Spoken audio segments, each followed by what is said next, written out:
My daddy was born in 1909. To you, that may seem like a time before time. What's even more scary is the fact that he was born only 44 years after the official 1865 abolition of slavery, which began easing from 1833. In reality, my grandparents were still enslaved. Can you imagine just how raw that is for me? My ancestry lived in lands full of luscious greens, where money wasn't really necessary, it seems, and they ate what they grew and traded. And there was plenty to go around too. All this unaided, and they just did fine. What is a constant thought in my mind, however, is the contrast when their freedom was taken and their fear, year after year after year and centuries upon centuries. I mean, what was their vision of hope? What was their dreams, if they could dream, listening to the whopping of the beating of their kinfolk and their scream?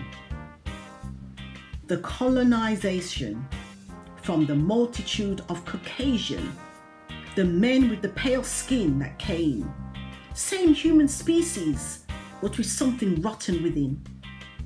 For how could those men with the pale skin pillage a village in such a way, kill and maim and not feel any guilt or shame? Even centuries later, they fail to take any blame and lord over us their monuments of glory. Even after all this, when we resettled in our homes, our lands of luscious greens and freedom, when our adopted mother called, we came back. Come, my children, I need you. Come, I will embrace you and give you more than you can imagine. My streets are paved with gold, we were told. So we came to Momma and we got more than we imagined.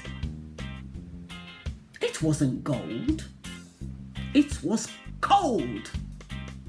No integration welcome, just rejection. Yet we stayed in Liverpool, Scotland, Bristol, where we first docked all those centuries ago. Now I don't know. I don't get it.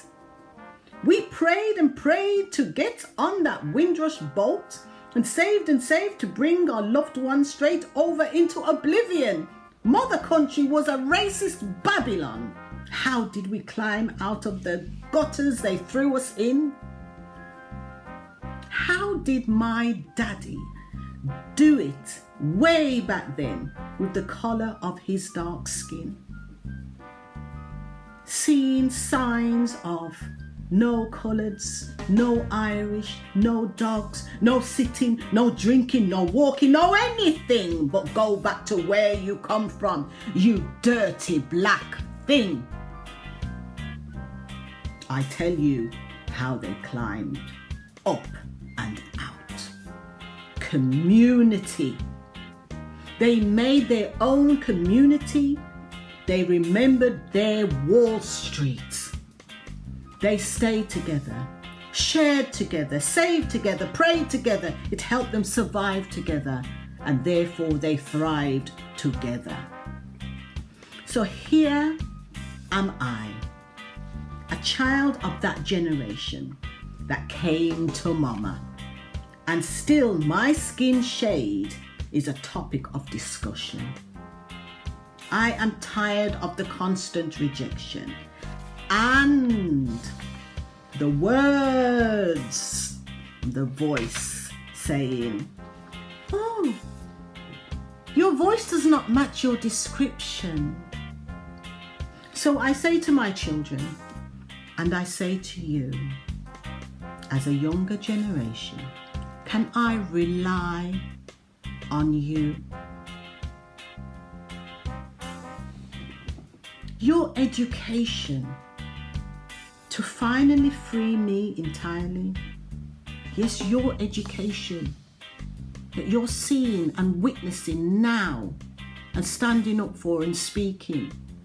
Can I rely on your education to free me entirely? I pray so, for it is not a legacy I wish to leave behind, not feeling totally free in my state of mind. So be kind. All we ever did was come to Momma.